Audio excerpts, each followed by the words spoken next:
Next हमारा गठन कर लिया हमने कांग्रेस का कि कांग्रेस के 2 सदन हैं, प्रतिनिधि सदन, सीनेट, दोनों का गठन हमने पढ़ लिया।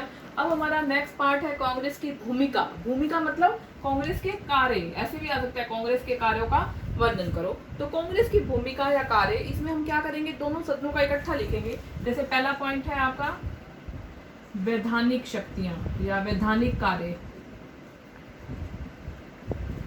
क्या करते हैं वैधानिक मतलब कानून संबंधी कार्य। कोई भी अमेरिका में कानून पास होना है, कोई भी कानून बनना है, अधिनियम बनना है, तो उसमें किसको अधिकार है, कानून बनाने का अधिकार किसको दिया गया है, कांग्रेस के पास। क्योंकि कांग्रेस का मेन कार्य ही यही है, विधान पालिका का मेन काम ही यही है, कानूनों का निर्माण करना। तो कानून निर्माण करने के लिए अमेरिका कांग्रेस के किसी भी सदन में विधेयक को पास किया जा सकता है, विधेयक को पेश किया जा सकता है। चाहे प्रतिनिधि सदन में भी शुरुआत की जा सकती है और सीनेट में भी शुरुआत की जा सकती है। तो एक सदन में पास होने के बाद उसे दूसरे सदन में भेजा जाता है। दूसरे सदन में भी उसे पास होना जरूरी है। अगर दूसरा सदन पास नहीं करता है तो वो विधेयक कानून का रूप धारण नहीं करता है। दोनों सदनों में जब अधिनियम पारित हो पास हो जाता है विधेयक, तो उसे राष्ट्रपति की स्वीकृति के लिए भेजा जाता है। राष्ट्रपति उस पर स्वीकृति दे देता है तो वो विधेयक क्या बन जाता है, कानून बन जाता है। तो सबसे पहला काम क्या था कांग्रेस का, वैधानिक कार्य, कानून बनाना। दूसरा है आपका वित्तीय कार्य। कांग्रेस का दूसरा काम क्या है, वित्तीय कार्य। मतलब कोई भी वित्त संबंधी बिल है, बजट पास करना है, वार्षिक बजट तैयार करना है, वो कांग्रेस की देखरेख में ही तैयार किया जाएगा। लेकिन कांग्रेस के निम्न सदन जो है, सीनेट जो है, वो वित्त संबंधी बिल की शुरुआत वहां पर नहीं की जा सकती। सेम भारत की तरह है, जैसे भारत में राज्यसभा में वित्त बिल को पास नहीं किया जा सकता, मतलब कि शुरुआत नहीं की जा सकती, वैसे ही वित्त संबंधी कोई भी विधेयक है उसकी शुरुआत सीनेट नहीं कर सकता है। लेकिन प्रतिनिधि सदन जो है, कोई भी वित्त विधेयक तब तक वित्त बिल नहीं बन सकता, पास नहीं हो सकता जब तक सीनेट की स्वीकृति ना ली जाए।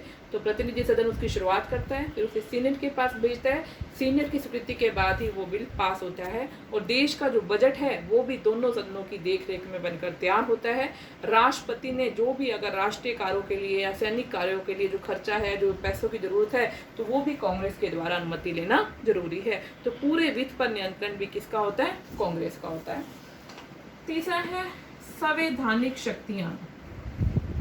ये चाहे पॉइंट पहले याद कर लेना, संवैधानिक शक्तियां या संवैधानिक कार्य। संविधान की अंतिम व्याख्या का प्रश्न हो या संविधान की रक्षा का प्रश्न हो, तब भी सभी लोग किसकी तरफ देखते हैं, कांग्रेस की तरफ देखते हैं।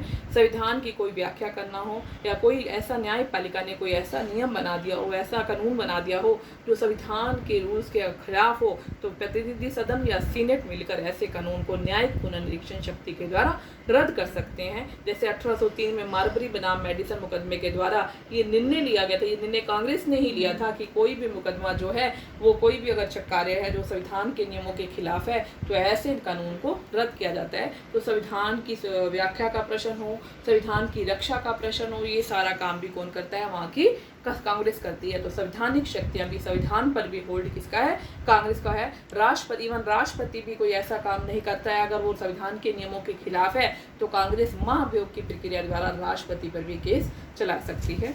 उसके बाद है आपका वैधानिक शक्तियां, वित्तीय शक्तियां, संवैधानिक शक्तियां। उसके बाद है न्यायिक शक्तियां।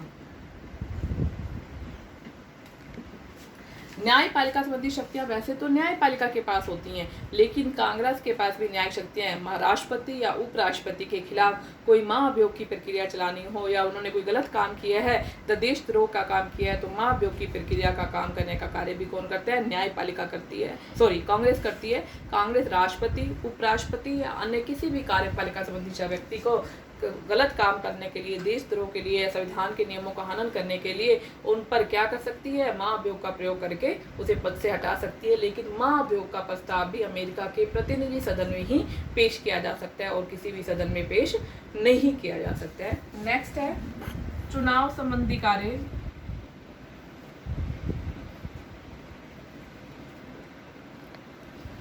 चुनाव संबंधी कुछ व्यक्तियों का चुनाव, जो राष्ट्रपति, कार्यपालिका संबंधी या बड़े बड़े व्यक्तियों की नियुक्ति भी कांग्रेस के द्वारा की जाती है। कांग्रेस के द्वारा ही इन व्यक्तियों का चुनाव किया जाता है। मान लो किसी भी व्यक्ति को उपराष्ट्रपति पद के लिए किसी भी व्यक्ति को स्पष्ट बहुमत नहीं मिला है, तो प्रतिनिधि सदन और सीनेट मिलकर पहले 2 व्यक्तियों में से किसी भी एक व्यक्ति को उपराष्ट्रपति के पद पर नियुक्त कर देते हैं। मान लो किसी कारणवश उपराष्ट्रपति का पद खाली हो गया है, तो किस नए चुनाव तक किस नए व्यक्ति को उपराष्ट्रपति के पद पर रखना है, ये डिसीजन भी सीनेट प्रतिनिधि सदन के साथ मिलकर करती है और नए सदस्य का चुनाव करती है और उसे उपराष्ट्रपति के पद पर नियुक्त करती है। और भी कई असैनिक अधिकारियों की नियुक्ति भी कांग्रेस के द्वारा की जाती है। प्रतिनिधि सदन और सीनेट मिलकर चुनाव संबंधी कार्य को पूरा करते हैं। राष्ट्रपति के चुनाव में भी अगर कोई प्रॉब्लम आ जाए, किसी को स्पष्ट बहुमत नहीं मिलता है, तो राष्ट्रपति के चुनाव में भी कांग्रेस अपना पूरा योगदान देती है। उसके बाद है कार्यपालिका संबंधी कार्य।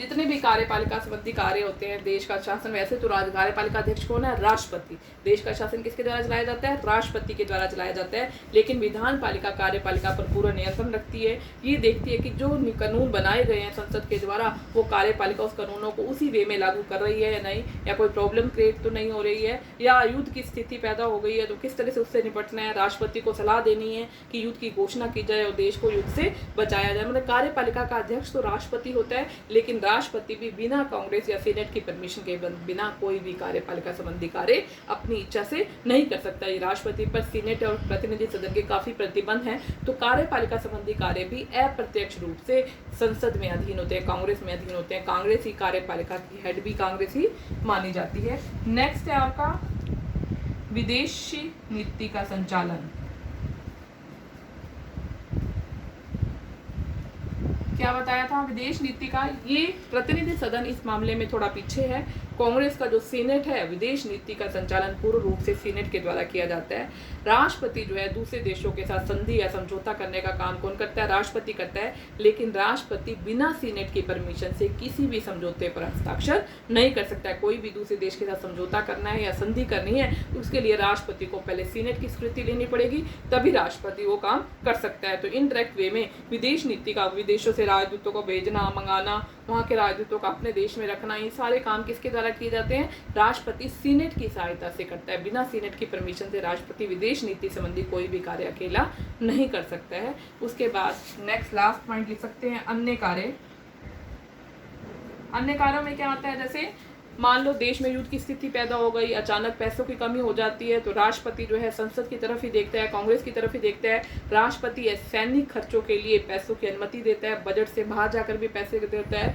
कोई सैनिक अधिकारियों की नियुक्ति है, उन्हें पद से हटाना है, ये काम करता तो राष्ट्रपति है, लेकिन किसकी परामर्श ली जाती है? कांग्रेस की परमिशन के बिना राष्ट्रपति कोई भी काम नहीं कर सकता है। तो ऐसे बहुत से कार्य हैं जो राष्ट्रपति कार्यपालिका के होने के बावजूद भी बिना विधान पालिका की हेल्प से वो कार्य पूरे नहीं किए जाते। राष्ट्रपति जो है संसद के द्वारा, कांग्रेस की परमिशन के द्वारा कोई भी काम नहीं कर सकता। तो विधान पालिका कानून बनाने के साथ साथ कानून का लागू करने में भी इंटरैक्ट वे में अपना पूरा रोल अदा करती है। तो ये थे आपके कांग्रेस की कार्य व भूमिका। ये 8 पॉइंट है, पहले पॉइंट याद करोगे फिर आगे को। तो यहाँ पर आपका ये क्वेश्चन पूरा हो जाता है। क्या? कांग्रेस का गठन व भूमिका का वर्णन करो। लास्ट में आप कंक्लूजन में ये डाल दोगे कि अमेरिका की कांग्रेस जो है, वहाँ पर जबकि संसदीय प्रणाली नहीं है, अध्यक्षात्मक शासन प्रणाली है, राष्ट्रपति सर्वोसर्वा है, राष्ट्रपति के नाम पर देश का शासन चलाया जाता है, लेकिन राष्ट्रपति बिना कांग्रेस के द्वारा कोई भी काम अपना नहीं कर सकता है। तो कांग्रेस जो है राष्ट्रपति का दूसरा हाथ है। बिना सीनेट और प्रतिनिधि सदन की अनुमति के राष्ट्रपति द्वारा किसी भी कार्य का समापन नहीं किया जा सकता है। तो जो कार्यपालिका है वहाँ की, वो पूर्ण रूप से कांग्रेस पर डिपेंड है। तो कांग्रेस का वहाँ पर अपना ही महत्वपूर्ण रोल है। ठीक है, यहाँ पर ये हमारा क्वेश्चन पूरा होता है। क्या? कांग्रेस का गठन व भूमिका का वर्णन करो। अब ये क्वेश्चन आप ध्यान रखना है। अगर सिर्फ प्रतिनिधि सदन का पूछा जाए तो प्रतिनिधि सदन के भी यही पॉइंट यही बनेंगे, इसमें सिर्फ प्रतिनिधि सदन के बारे में लिख दोगे। अगर सीनेट है तो इसमें क्या लिखोगे? सिर्फ, जैसे मैं आपको एक एग्जांपल देती हूँ, जैसे सीनेट के कार्य पूछ लिया जाए, सीनेट का गठन लिख दिया, आपने पॉइंट यही डाल दिए, पहला पॉइंट लिखा वैधानिक कार्य, तो आप कैसे लिखोगे कि कानून बनाने का अधिकार संसद के दोनों सदनों को समान रूप से है।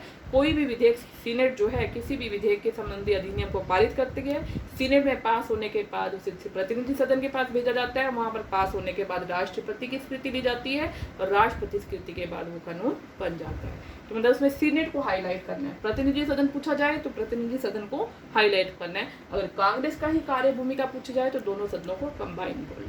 ठीक है बेटे।